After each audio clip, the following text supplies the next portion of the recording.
the rectus muscles just attach at the poles of the eye in the front. But there are two that come in at a different angle. And rather than just coming from the back and attaching to the front, they come in at sort of at an angle to the lobe of the eye, to the eyeball, and they're called obliques. There's one that comes in from below called the inferior, and one that comes in from above called the superior.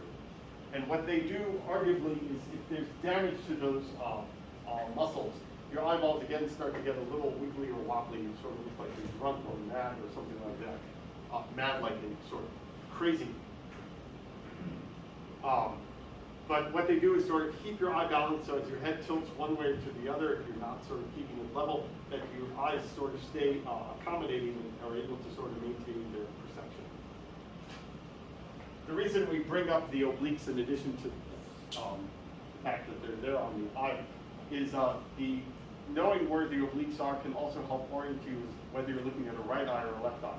Now, on an exam, they might ask you, is this a right eye or a left eye? In real life, I don't know why you would ever have just one eye that you're looking at. Maybe if you're doing an x-ray, you're just looking at an eye or something like that. But it would say that on the scan. But in any case, the thing to keep in mind about the oblique muscles to help you orient as to which side of the eye is which side is lateral, which side is medial, because otherwise it's just a ball, is the oblique muscles move from, their fibers go from the medial side to the lateral side. So they're coming, if you follow this muscle fiber, it's coming from medial and inserts laterally under the lateral rectus. Same with the superior oblique, of which you only just see the tendon there. It's coming from the medial side, so here's the medial rectus for reference, and it's going to attach on the lateral side of the eyeball under the superior rectus. So by seeing which way these tendons are coming from, the tendons are on the medial side and they insert laterally. So by seeing where these tendons are and where they insert, you can tell what side of the eye is which. This is looking at the eyeball from above, and then there's another view from the side. From above, it looks like this. You can see here what they've done is you can see 5 of the 6 muscles. So again, on the top of the eye, attaching at 12 o'clock is your superior rectus muscle.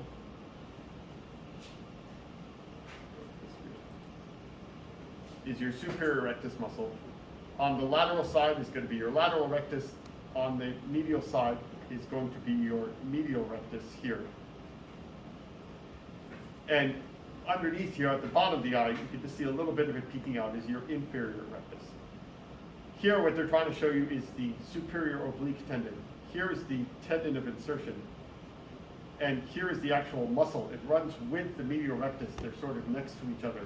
All of these muscles, all 5 of these muscles, basically originate here behind the eyeball. And then they sort of make like almost like an ice cream cone, and then this is the scoop of ice cream that sits in on the top. So this muscle is called the superior oblique, and rather than just attach on 12 or 3 or 6 or 9 o'clock on the eye, what it does is it comes out to the side and then makes this 90-degree bend before coming in at a 90-degree angle obliquely to the rest of the muscles on the eye, so that it's running sort of from medial to lateral as opposed to posterior to anterior. And what enables the tendon to do that, to sort of make this 90-degree bend, which is rather unusual for a tendon to be able to do, is a little hook of cartilage that comes off of your bone here, and that hook is called the trochlea.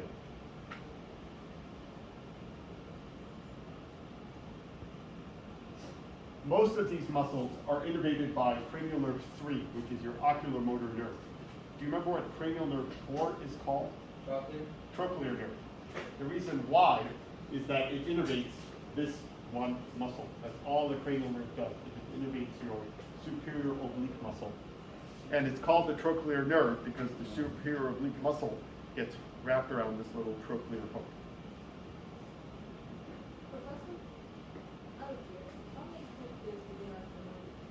You have a few. There's more than one trochlea in the in anatomically. So you have a trochlea here in the eye, and you have a trochlea in the.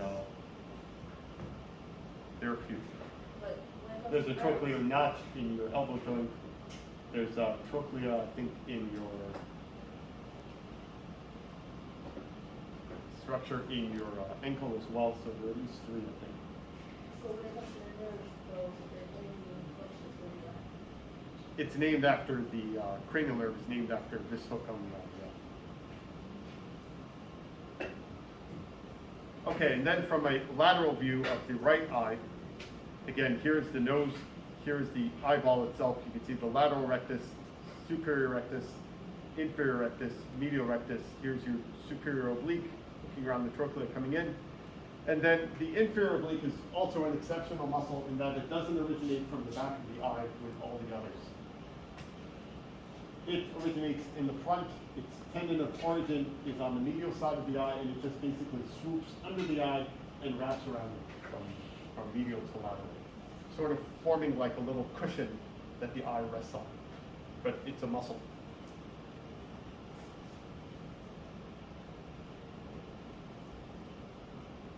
So in the lab assignment,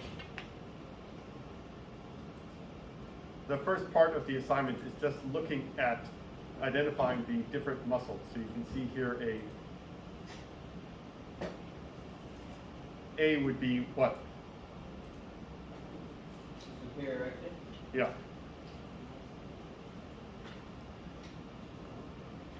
And B? Good. C is identify the bony prominence. That's this little bump here. That's your trochlea. It's actually, I think, made out of cartilage, but anyway.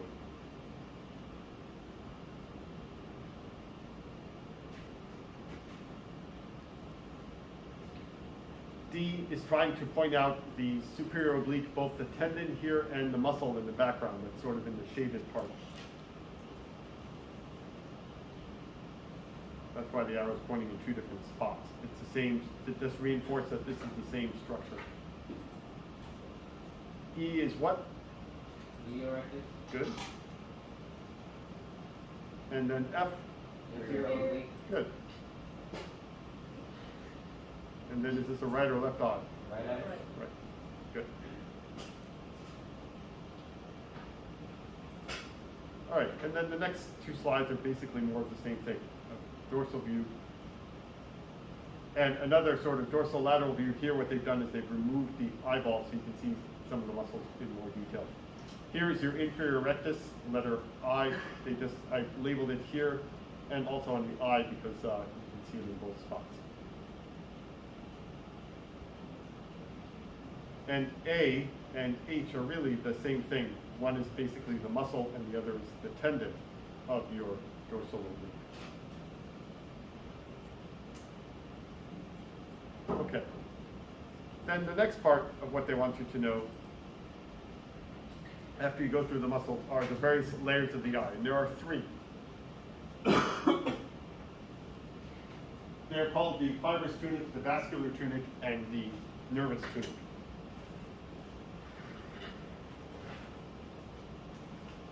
Let me just get a drink of water here.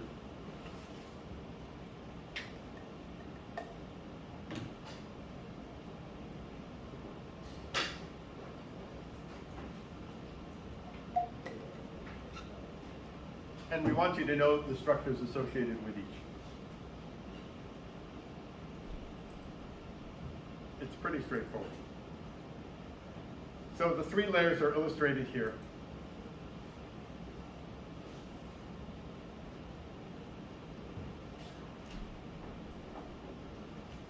The outer layer, shown here in white, that makes up the white part of your eye, is called sclera.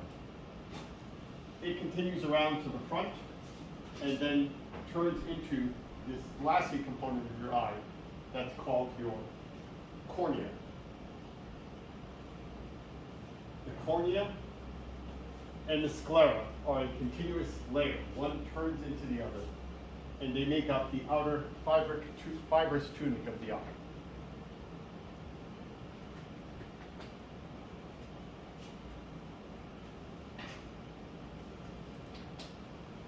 So sclera, cornea. Sclera is posterior, cornea is anterior.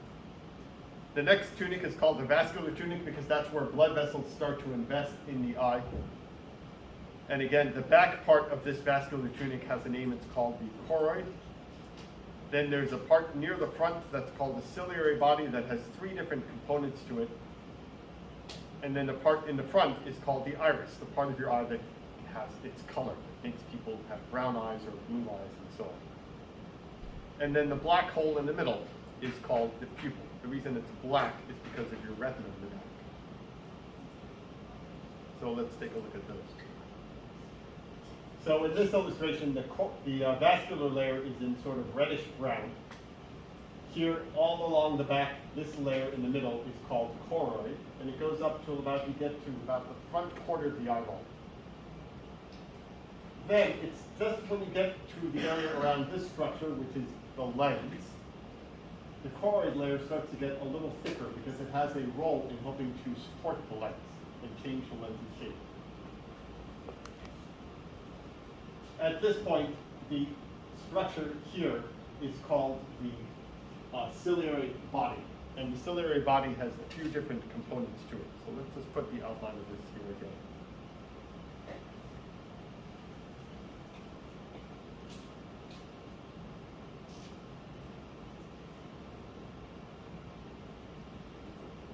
So the ciliary body consists of ciliary muscles,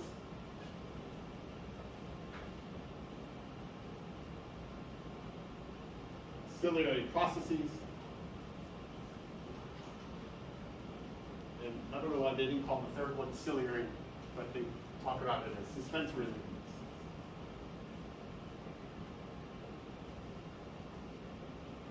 These are going to look like thin, fine, white lines on the inside of your eyeball.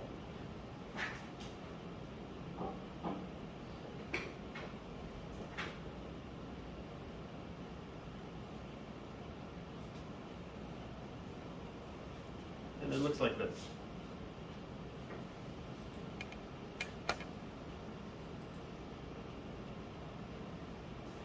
Okay, all the fuss is basically about this structure here, where the choroid layer starts to get thicker here.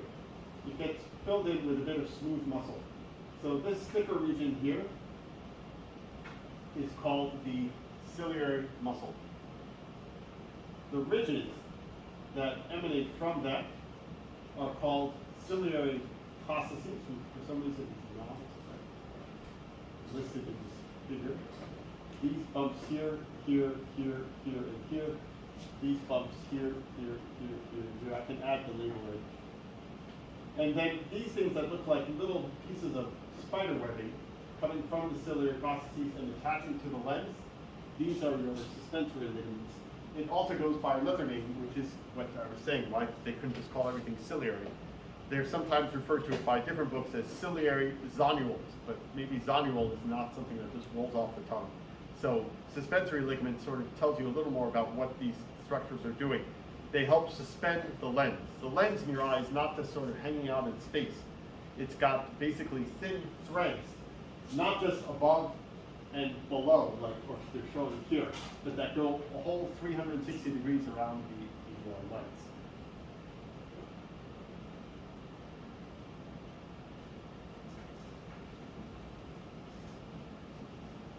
Then the choroid layer continues forward and turns into your iris, and then this hole in the middle of the iris is the pupil.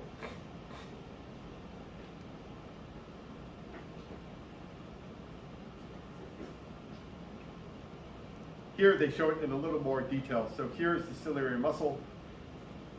The ridges on top are the ciliary processes. There, there, and there.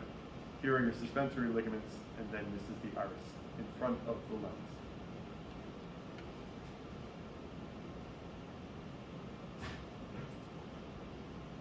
The last region is your nervous layer, the part of your eye that is photosensitive, or most of it, consisting of the retina. The retina basically has 2 parts to it. One part is called the pigmented epithelium. This is near the front. It is a thin layer that basically just drapes over other structures. The part that is of interest for us is the part in the back called the neural layer. This is the part that helps you see. That's involved in vision. and contains these structures called rods and cones. We'll talk more about these in the lecture. The neural layer is thick. The pigment epithelium in front of it is thin. And at that transition point, the neural layer can sense light and help you see. The pigmented epithelium doesn't do any of that. It basically just helps focus light into the back of the eye. There's a wavy line in between the two, and that wavy line is called the ora serrata. What they mention here is a serrated edge, where the neural layer ends and the pigmented epithelium begins.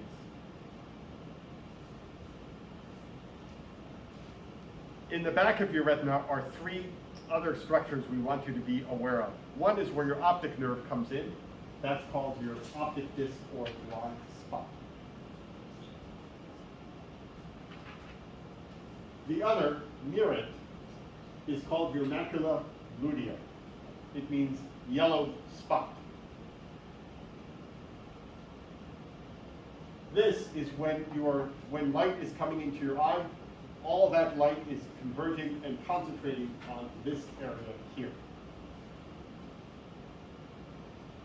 At the center of your macula is an area for your highest visual acuity. When you're trying to focus on something like reading this text, your ability to do that is because the light is going precisely to this one minuscule spot called your fovea centralis or central fovea that's in the middle of your macula.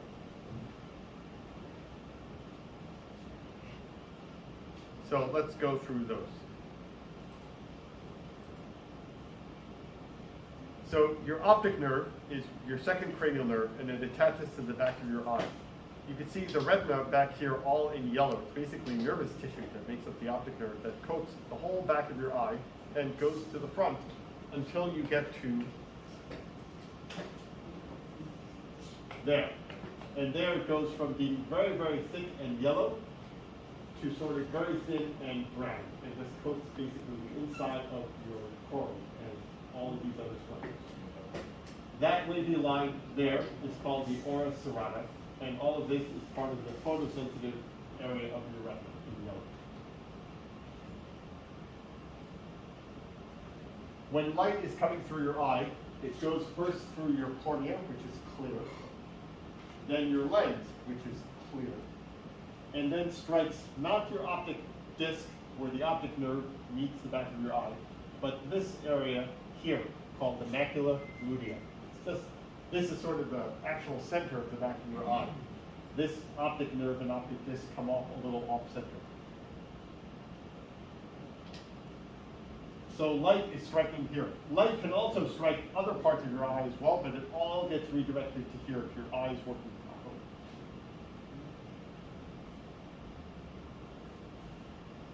And then if your eyes are really working properly and you have 20/20 vision, which I do not, all that light focuses on this one spot, which is called your fovea centralis. In people like me who are nearsighted,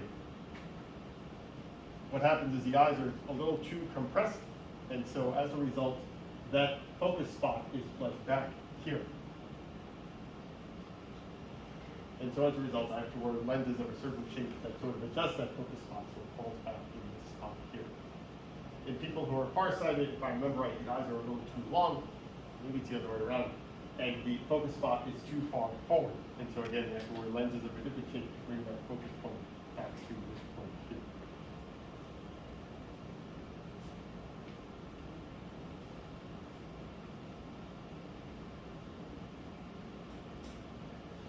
The other thing to keep in mind is that where the optic nerve meets the back of the eye, it forms this optic disc. This is sometimes known as the blind spot.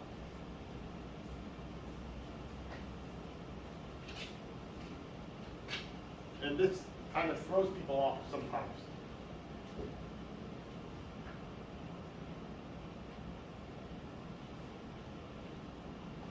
Each eye does not see a full field of view. There is one part of each eye that cannot perceive any visual information, and that's because it's where basically your antenna is hooking up with your television or something like that. It's your optic disc. This part does not receive any visual information. It takes all the visual information back to your brain, but there's no visual input here. So when you see an image like this blue face that I've drawn here, your right eye is only seeing that part of the image, but part of that image is just, there's nothing there. Your eye doesn't pick anything up. Your left eye is seeing this part of the image, but there's a spot here, I'm just making up the spot randomly, but there's a spot here that your left eye will not see, and that's your blind spot at work.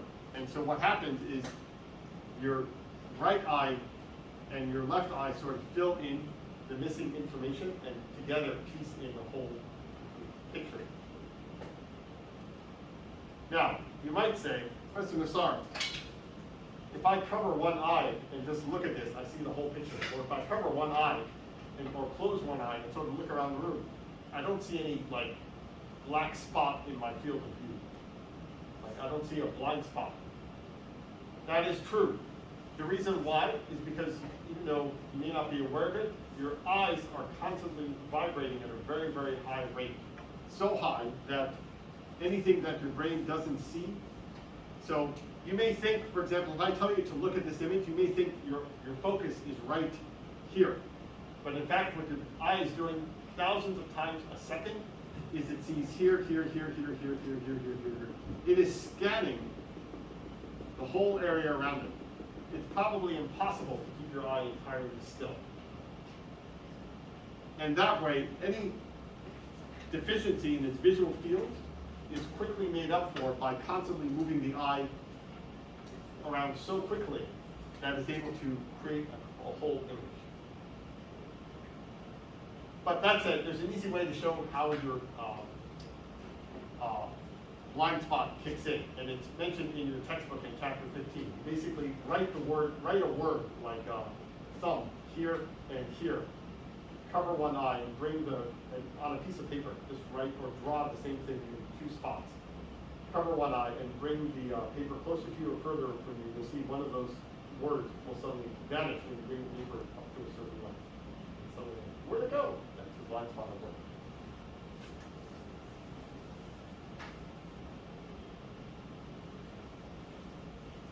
But if you're interested, we can show it later in lecture in chapter 15. All right, so we talked about the lens. We talked about the cornea. Oh yeah, and so the interior of the eye itself is not hollow. The inside of your eye is filled with goop. The goop that fills in the back of your eye behind the lens is called vitreous humor. It's just a gel that's basically on the inside of your eye. The material that's between the lens and the front part of your eye is called aqueous humor. Humor is an old medieval term that means sort of fluids moving about in your body. Those humors occupy two cavities in the eye. The one behind the lens is called the posterior cavity. The one in front of the lens is called the anterior cavity. And that's the eye.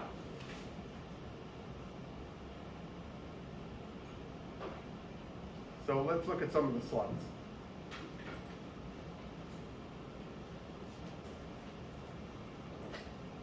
So here they just want you to identify A and C are this rectus muscles. This is the superior, that's the inferior.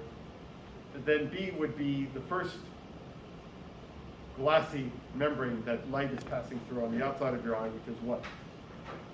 Cornea. This is the structure that, as you get older, sometimes gets a little scratched up or worn out, and people who are maybe in their 60s or 70s have to get replaced. It's a very, very easy type of surgery, but some people who live in areas which don't have good medical care are effectively blind because of their corneas, or their vision is really impaired. But it is a very simple surgery to fix. This is also what gets nicked at for those who've undergone like LASIK surgery to fix their, trying to at least temporarily adjust their vision. They make a little flap here, and so that the membrane gets adjusted a bit. Okay, then I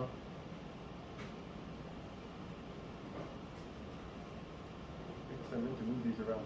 E is what?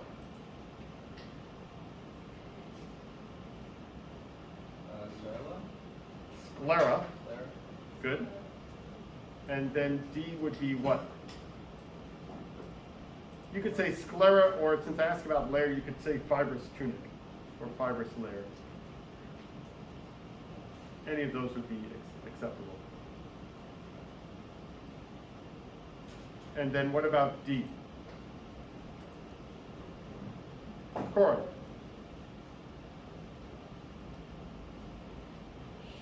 Or you could say vascular tunic or vascular layer.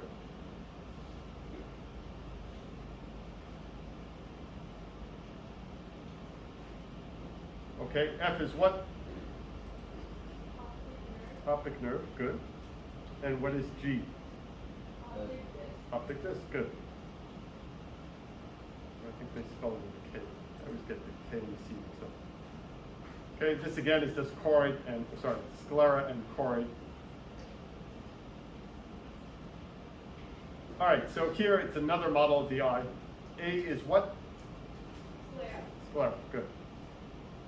B, the wavy line. So let's try to go in layer order. A is sclera, then C is the continuation of the sclera forward, which is what? Cornea. D is what? Lens.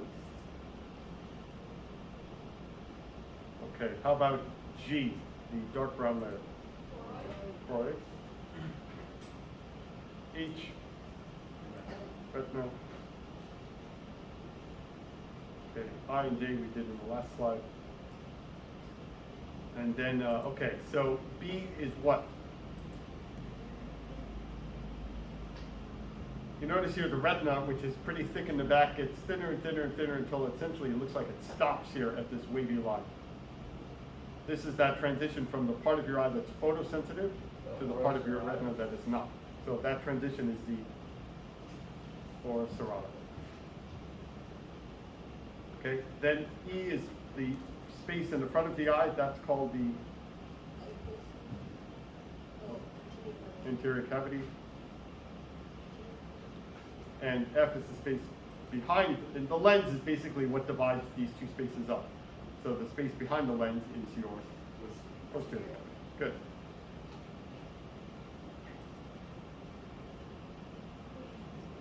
So in this, the same model, what they've done here is there's the lens, and this is supposed to be the E here is the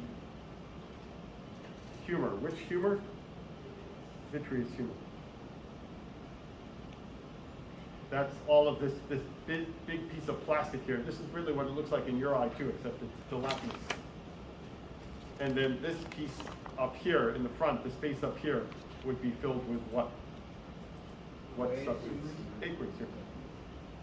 Good.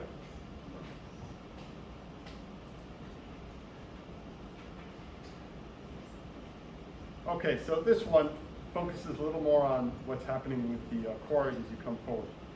So the choroid layer again is in dark brown between the sclera out here and the retina here, this dark brown line. And as you come forward, it then turns into this structure here, letter E. Ciliary body. You could say ciliary body or ciliary muscles. Either of those would be fine. Then these ridges here, letter D, would be good. And then C, what they're trying to do is, it's hard to see from this image, and I think we have one later, yeah, here, that shows more of the same thing. These white lines here that they've drawn here are supposed to be the threads that come off of the ciliary body and then would surround and support the lens. They can't manufacture these threads without them all falling apart because they're fragile, so they just instead paint a whole bunch of white lines here, and that's what that's supposed to represent. They have to take a little bit of artistic liberty. So those fine white lines are supposed to be the ciliary zonule or the suspensory ligament.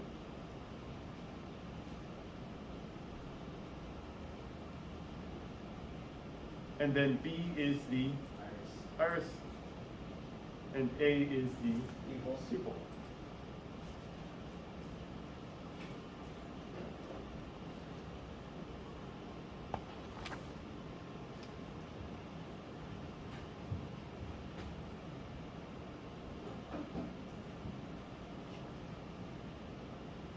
Okay, and this one's showing the same thing. E is the ciliary muscles or ciliary body. D here is supposed to be your suspensory ligaments. So let's just go through this one. It's a slightly different model. A is what?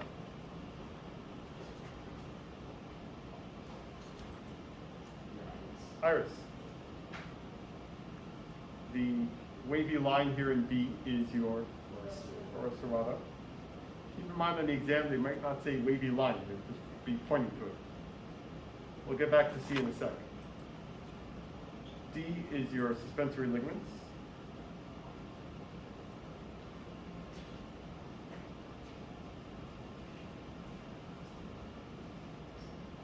E is your ciliary body or ciliary muscles.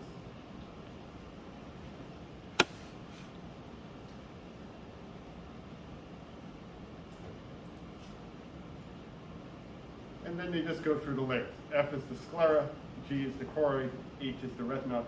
Then I and J are trying to show you the, I is trying to show you the macula lutea. And J, the tiny little hole in the center of that, is your fovea.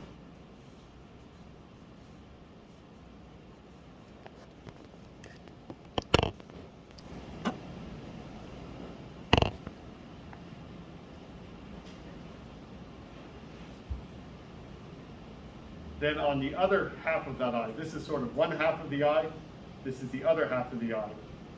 What is B in this image? That's your optic nerve. And what is A? Optic disc. On the exam, this gets these structures, the optic nerve, optic disc, particularly the optic disc and the macula. Students confuse these all the time because they see a spot in the back of the eye and they think, well, it's your optic disc or your blind spot.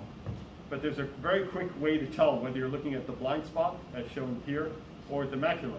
And that is the presence or the absence of the optic nerve, which attaches to this. Here you can see the optic nerve goes to there. So this is your blind spot or your optic disc. Here, on this side of the eye, there's no nerve. So this is your macula, and that is your fovea centralis in the center.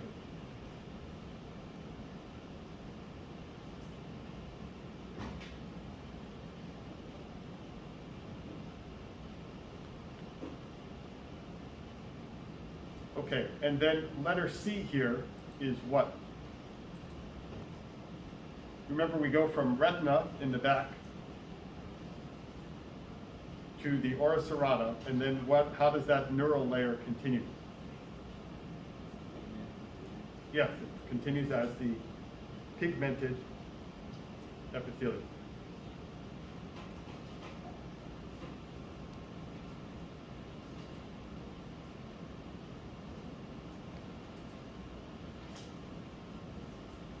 And that's what's shown here as well. You have retina, that's letter A. The wavy line is the ora serrata. This is on the final slide. And then C is your pigmented epithelium. D is the lens. And then E again is your suspensory ligaments.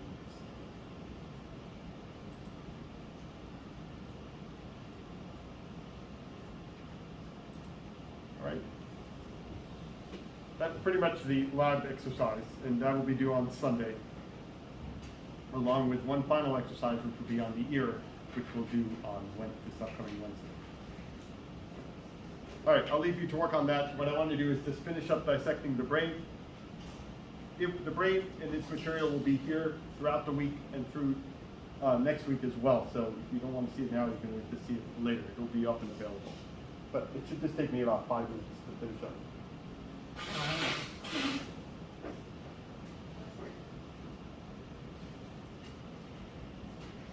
Thanks.